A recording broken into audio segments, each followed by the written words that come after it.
Dear students, welcome in my video lecture. Students, today in this class of object-oriented programming with C++, we will revise the topic inline function. Students, आज हम इस class में inline function को revise करेंगे, दोबारा से समझेंगे कि inline function क्या होता है, क्यों इसे यूज़ करते हैं और इसके यूज़ करना क्यों ज़रूरी है, ठीक है, या ज़रूरी नहीं है, ठीक है। सबसे पहले जो ये हम वीडियो जिस लेक्चर बना रहे हैं इसमें हम जो चीज़ें डिस्कस करेंगे उसके बारे में बात कर लेते हैं। सबसे पहले इनलाइन फंक्शन के बारे में, वर्किंग्स ऑफ इनलाइन के बारे में बात करेंगे, वाई नीड ऑफ इनलाइन, हमें इनलाइन की ज़रूरत क्यों होती है इस बारे में भी हम चर्चा करेंगे। Implementation in C++ with code example, इसके बारे में इनलाइन फंक्शन को कैसे हम C++ में इम्प्लीमेंट करते हैं उसके कोड के बारे में बात करेंगे। एडवांटेजेस अगेंस्ट मैक्रोज और वेयर कैन बी इम्प्लीमेंटेड, कहाँ ये इम्प्लीमेंट हो सकते हैं इस बारे में भी हम चर्चा करेंगे। आइए देखते हैं सबसे पहले what is the use of function, function का यूज़ क्या है, क्यों हम फंक्शन का यूज़ करते हैं। तो it is use to reduce the save the memory space when a function is likely to be called many time. इस फंक्शन को यूज इसलिए करते हैं क्योंकि हम मेमोरी स्पेस को रिड्यूस कर सकें, ठीक है। बार बार फंक्शन कॉल करके हम मेमोरी स्पेस को रिड्यूस करते हैं। पूरी डिटेल्ड हमें कोडिंग नहीं लिखनी होती है, डिटेल्ड प्रोग्राम नहीं लिखना होता, हम फंक्शन यूज़ करके उस प्रोग्राम की लेंथ को छोटा करके उसकी मेमोरी स्पेस को सेव कर सकते हैं, इसलिए हम फंक्शन का यूज़ करते हैं। डिसएडवांटेजेस ऑफ यूजिंग फंक्शन, अगर हम फंक्शन यूज़ करते हैं तो उसके क्या क्या डिसएडवांटेजेस हो सकते हैं। Every time a function is called it takes a lot of extra time in executing a series of instructions, जब भी हम फंक्शन को कॉल करते हैं तो जो फंक्शन है वो एक्स्ट्रा टाइम लेता है जो फंक्शन के इंस्ट्रक्शंस की सीरीज़ है उसे एग्जीक्यूट करने में, ठीक है। फंक्शन के अंदर जो भी फंक्शन की बॉडी है उसमें इंस्ट्रक्शंस होते हैं, उन्हें एग्जीक्यूट करने में ये एक्स्ट्रा टाइम लेता है, ठीक है। इस वजह से ये एक डिसएडवांटेज है फंक्शन को यूज़ करने का। तो in the following way of execution it takes more time, कुछ तरीके से ये एग्जीक्यूशन के में कुछ ज़्यादा टाइम लेता है। पहला तरीका है jumping to the function, function पे जंप करेंगे फंक्शन के लिए। सेविंग इन रजिस्टर, रजिस्टर में सेव करेंगे। Pushing arguments into the stack, pushing argument को स्टैक में करेंगे। Returning to the calling function, और कॉलिंग फंक्शन पर रिटर्न करेंगे। तो ये कुछ डिसएडवांटेज हैं जब हम इनलाइन फंक्शन को यूज़ करते हैं, तो क्या क्या डिसएडवांटेजेस हमारे हो सकते हैं ये स्क्रीन पर आपके दिखाई दे रहे हैं। अब इंट्रोडक्शन, इनलाइन फंक्शन है क्या। Inline functions can be implemented using the keyword inline, ठीक है। जैसे कि हम फ्रेंड फंक्शन को यूज़ करते थे, उसमें कीवर्ड हमारा होता था फ्रेंड, ठीक है। फ्रेंड फंक्शन में जो कीवर्ड होता था वो होता था हमारा फ्रेंड, और इनलाइन फंक्शन में जो कीवर्ड होगा वो होगा हमारा इनलाइन, ठीक है। इनलाइन कीवर्ड के थ्रू ही हम कोई इनलाइन फंक्शन किसी प्रोग्राम के अंदर डिक्लेयर कर सकते हैं।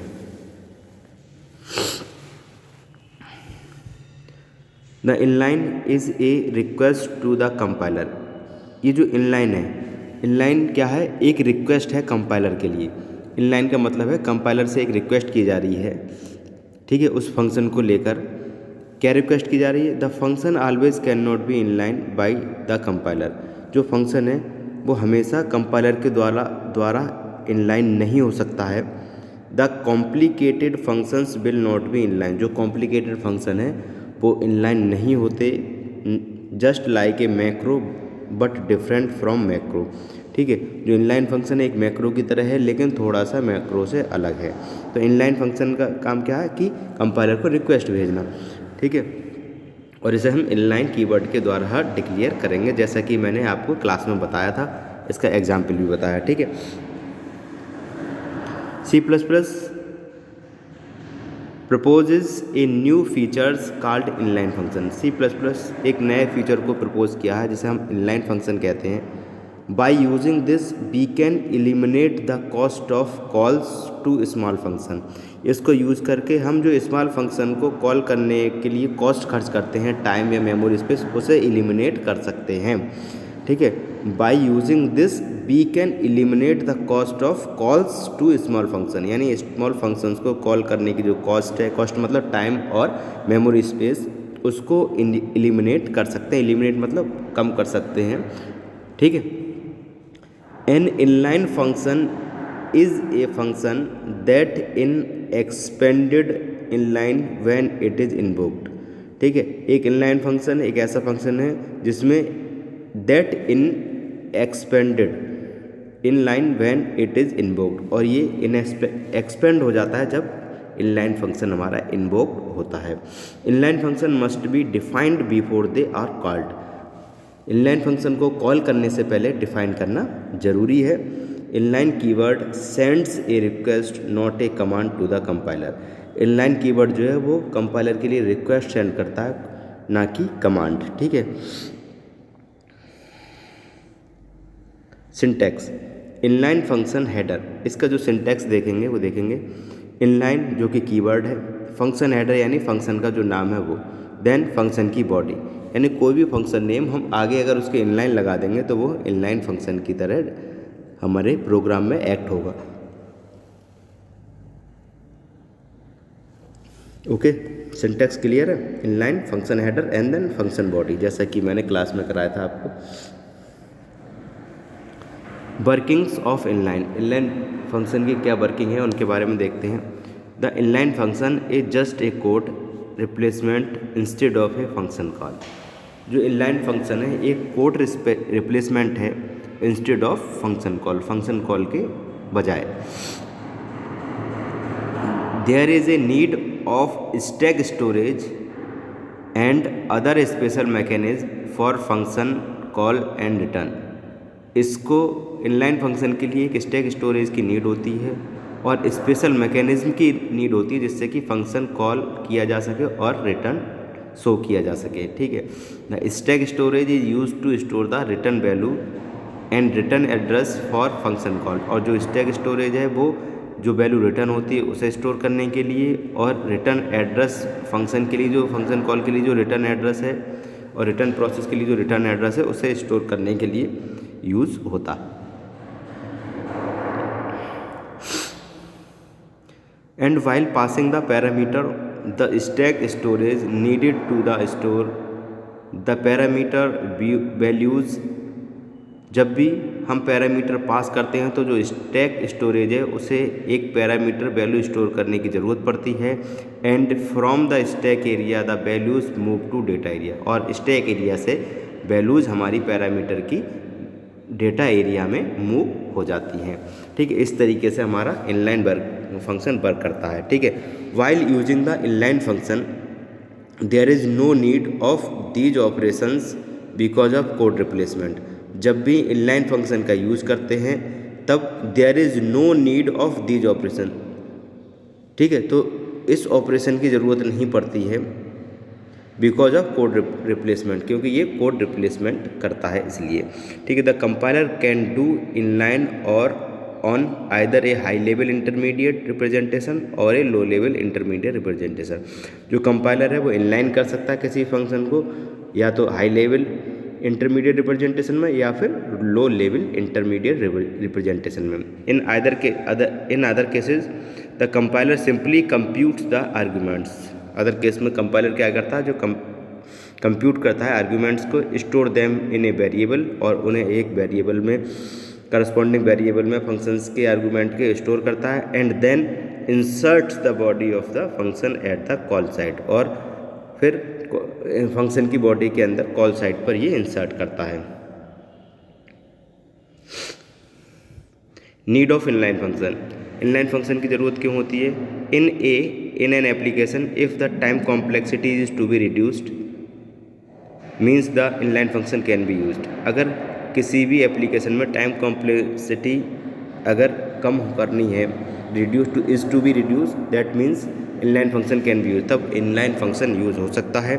The overhead of calling and returning from the function, जब किसी फंक्शन के द्वारा कॉलिंग की ओवरहेड हो जाए, मतलब ज़्यादा हो जाए, कॉलिंग रिटर्निंग ज़्यादा हो जाए, तो उस पैरामीटर तो उसे रिड्यूस करने के लिए हम इनलाइन फंक्शन का यूज़ करते हैं। Increase locality of references by utilising instruction cache, और लोकेलिटी रेफरेंस को इंक्रीज करता है किसके थ्रू, यूटिलाइजिंग इंस्ट्रक्शन कैच को यूज़ करके। After inline the compiler in perform the optimum of the code. Inline function after inline compiler, inline होने के बाद कंपाइलर क्या करता है, perform the optimisation of the code by boycott the dead codes, यानी जो डेड कोड्स हैं उन्हें बायकॉट करके उस कोड को ऑप्टिमाइज करता है compiler. That is the unused code lines that will always get true और फॉल्स और not performing any modification in education. और क्या करता है, जो अनयूज्ड कोड है, जो ट्रू और फॉल्स हो सकती है और मॉडिफिकेशन परफॉर्म नहीं कर रही हैं, उनको क्या करता है, बायकट कर देता है। ठीक है, इसलिए हमें इनलाइन फंक्शन की ज़रूरत होती है। इम्प्लीमेंटेशन इन C++ में इम्प्लीमेंट कैसे करेंगे, जब भी हम इनलाइन फंक्शन को इम्प्लीमेंट करेंगे कीवर्ड इनलाइन का यूज़ करेंगे। ठीक है, the member function of a class and the global function are also possible to declare as inline. कोई मेंबर फंक्शन हो क्लास का या ग्लोबल फंक्शन हो, उसे हम एज ए इनलाइन डिक्लेयर कर सकते हैं। The compiler may or may not make the function as inline be requested, it is up to the compiler. अगर हम किसी फंक्शन की रिक्वेस्ट करते हैं इनलाइन बनाने के लिए, तो ये हमारे हाथ में नहीं होता, ये कंपाइलर के हाथ में है, वो इसे इनलाइन बना सकता है और नहीं बना सकता है। The advance provisions made in visual C++ to make a function as inline the programs implemented. The recursive function also may be implemented as inline function. ठीक है, रिकर्सिव फंक्शन एक इनलाइन फंक्शन की तरह इम्प्लीमेंट हो सकता है। ये code है एक एग्जाम्पल इनलाइन फंक्शन का। देखिए क्लास सैम्प लिया है यहाँ पर, और इस तरीके क्लास की बॉडी हमने यहाँ डिस्प्ले की, और एक फंक्शन बनाए इनलाइन वॉइड सैम्प, जिससे जो और डिस्प्ले, इसमें एक मेंबर फंक्शन डिस्प्ले हमने के थ्रू इसे डिस्प्ले कराएंगे। देखिए मेन फंक्शन में जाकर सैम्प को एक ऑब्जेक्ट के द्वारा क्लियर किया और इनलाइन फंक्शन को हमने यूज़ किया है। तो इस तरीके से हम क्या करेंगे, इनलाइन फंक्शन को किसी भी प्रोग्राम के अंदर यूज़ करते हैं कॉम्प्लेक्सिटी को रिड्यूस करने के लिए। तो रिस्ट्रिक्शंस क्या हैं, the inline function must be simple and small. जो इनलाइन फंक्शन है वो सिंपल और स्मॉल होना चाहिए।